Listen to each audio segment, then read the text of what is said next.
इमरान खान साहब टाइम मांग रहे थे उस्मान बुज़दार साहब के लिए। 15 महीनों से ज़्यादा वक्त तकरीबन उस्मान बुज़दार साहब को दे दिया।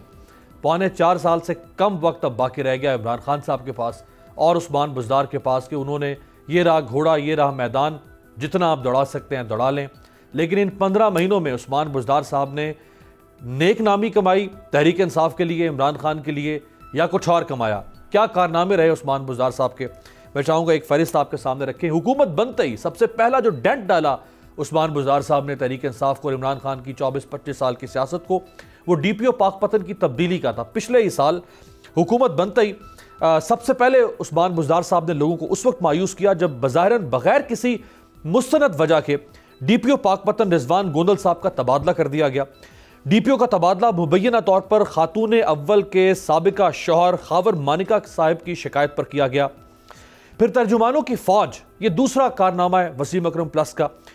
बुज़दार साहब ने अपने दिफा के लिए तर्जुमानों का एक पूरा दस्ता तैयार कर रखा है जिनकी तादाद 30 से जायद है। पंजाब में इतने जिले नहीं जितने तर्जुमान हैं उस्मान बुज़दार साहब के। इतने तर्जुमान मिलकर भी कौम को उस्मान बुज़दार की कारकर्दगी पर एतमाद में नहीं ले सके। इन 15 महीनों में सानिया साहिवाल, जिसको 10 माह गुजर गए लेकिन कातिलों को कैफरे किरदार तक पहुंचाने की बजाय एक मुनज़्ज़म कोशिश के जरिए उन्हें बचा लिया गया।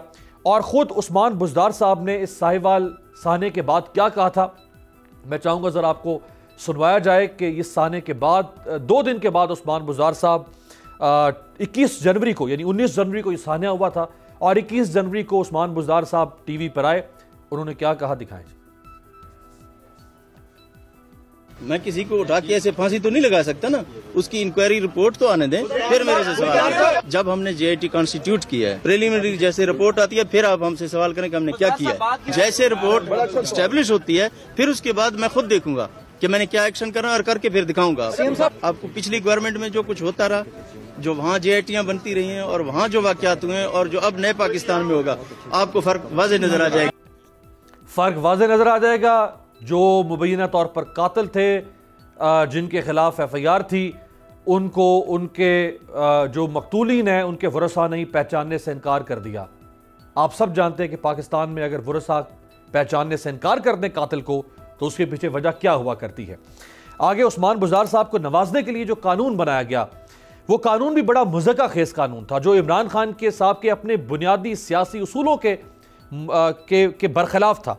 और उस नए कानून के मुताबिक जो शख्स भी 6 माह तक वज़ीर आला पंजाब रहेगा, उसके बाद उसको ताहयात एक घर मिलेगा, 2500 CC से ज़ायद गाड़ी मिलेगी, नौकर चाकर मिलेंगे, फ्यूल मिलेगा और एक लंबी फहरिस्त मरात की तैयार की गई।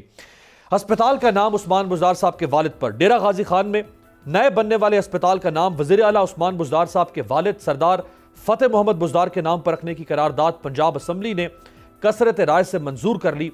यह भी इमरान खान साहब के सियासी उसूलों की जो असास है उसकी सरीन खिलाफ वर्जी थी, उससे मुतसादिम था।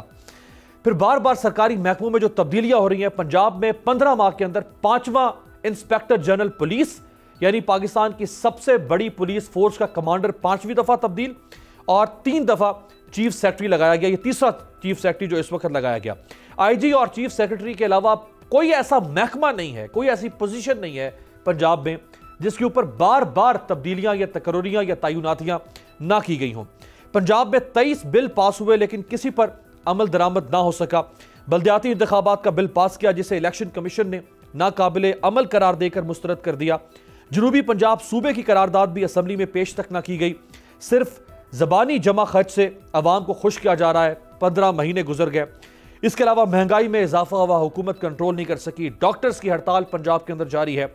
खतरनाक जराइम में खौफनाक हद तक इजाफा हो गया। कोई दिन ऐसा आपको नहीं मिलेगा, आप पाकिस्तान का कोई अखबार उठा के देख लें, जब पंजाब में बच्चों के साथ किसी न किसी जिनसी दरिंदगी का वाकया आपको रिपोर्ट होता हुआ नजर ना आ रहा। सब्सक्राइब करें और बेल दबाएं ताकि कोई खबर रह न जाए।